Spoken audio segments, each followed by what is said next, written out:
I started a group called Survivor Corps, CORPS. We are an open group on Facebook, and we have a website, which is a one-stop shop on how you can give back to science by donating your plasma and participating in studies.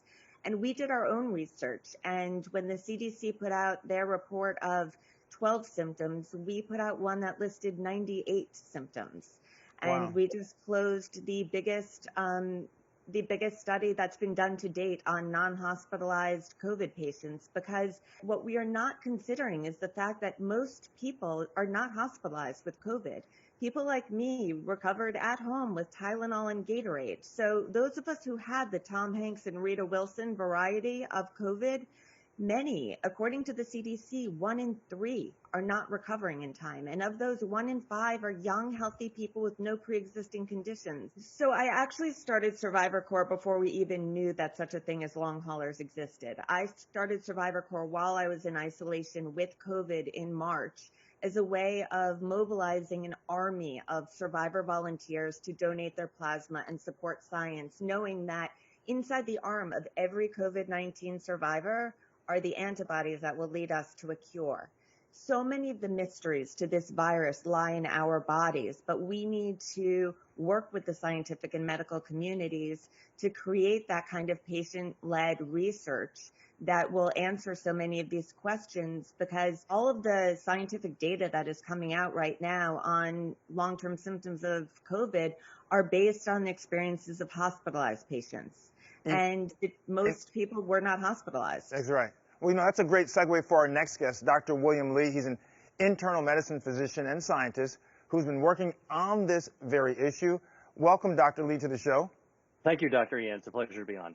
So, Dr. Lee, talk to us about this new revelation that there are those who are having symptoms for long periods of time, these long haulers. This is actually a condition that's only now being recognized by the medical community. The patients saw it first. And here's how I think about it. When you get an infection, we get a little sick, and then you get over it, you bounce back to health. But long haulers, these people with COVID, it's like getting into a truck and driving cross country. They never quite are done with the trip. And this is where Diana and everything that she's done with Survivor Corps is all talking about it. Doctors have been dismissive because many patients test negative for COVID. So they say, well, something else is going on. But patients are saying, no, there is something real going on in my body. So we need to take this seriously in the medical community. And here's the other thing. As of today, more than 30 million people around the world have been documented to have been touched by COVID. Less than 1 million people have died. Now, those are really unfortunate cases, but that means that there's 29 million people that could be walking around who are at risk for long haulers. We need to put this right in our front windshield to think about in medicine.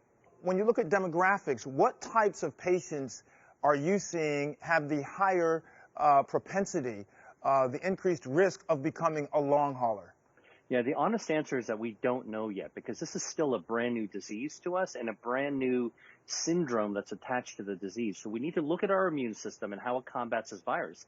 And once we understand that, we may be able to know who's at most risk for becoming a long hauler.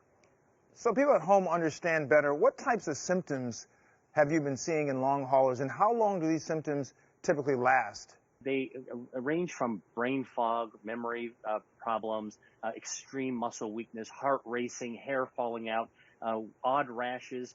Glaucoma is the one that Diana has been talking about that is still pretty new. I'm talking to ophthalmologists, and the list goes on. I would also add that in terms of the characteristic of the typical long hauler, in talking to Mount Sinai's post-COVID care center, they are saying that a 44-year-old woman is the most average presentation of a long hauler. It does seem to be affecting women more than men. So as a 46-year-old woman, I guess I'm right in the target demographic.